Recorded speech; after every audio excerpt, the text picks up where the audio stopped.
जय हिंद दोस्तों, स्वागत है आपका अपने YouTube चैनल जगत एकेडमी पे। दोस्तों आशा करता हूँ आप सभी लोग बहुत ही अच्छे होंगे और आपके डीएलएड सेकंड सेमेस्टर के एग्ज़ाम बहुत ही अच्छे गए होंगे। आशा करता हूँ आने वाले एग्ज़ाम भी आपके अच्छे जाएंगे। अब हम देख लेते हैं इसकी फटाफट आंसर की। तो जैसा कि आपको ये पता ही है, ये प्रश्न पुस्तिका जैसा पेपर है, वही मैं दिखा रहा हूँ आपको। मैंने पेपर लिया है सेकंड सेमेस्टर 2025। ये आपका छठा प्रश्न पत्र है। हिंदी का समय घंटा होता है और 25 नंबर का होता है। बाकी ये निर्देश है कि प्रत्येक प्रश्न करना अनिवार्य है।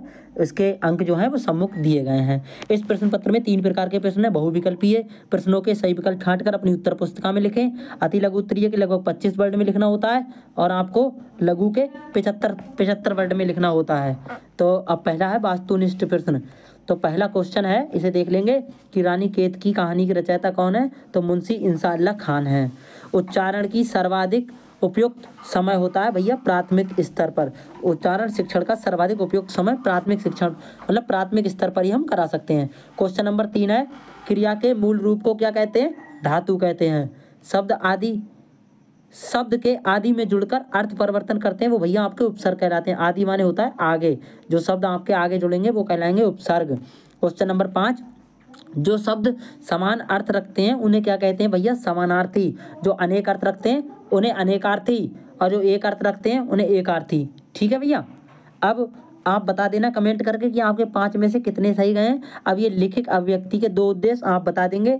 अर्थ की दृष्टि से वाक्य के 2 बेट, पहला होता है विधानवाचक, पहला हो गया विधानवाचक और दूसरा हो जाएगा आपका निषेधवाचक। क्या हो जाएगा? निषेधवाचक। क्या हो जाएगा भैया?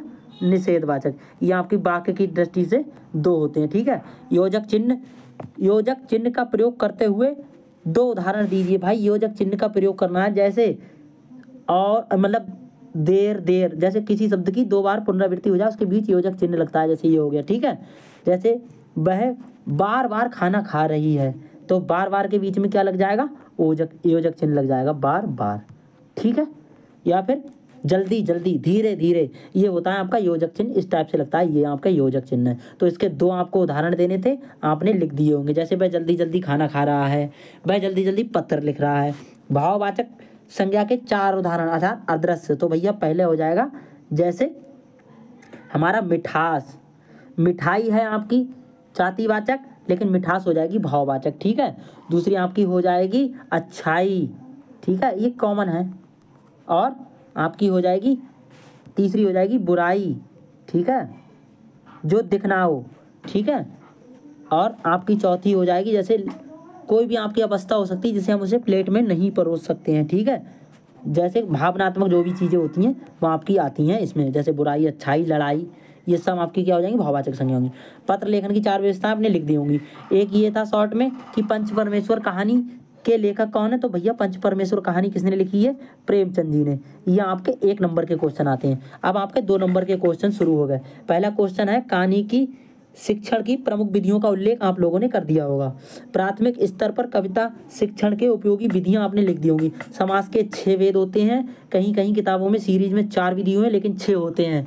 कौन सा? तत्पुरुष, कर्मधारय, बहुव्रीहि, द्विगु, द्वंद्व और अव्ययी भाव। ये आपके 6 समास होते हैं।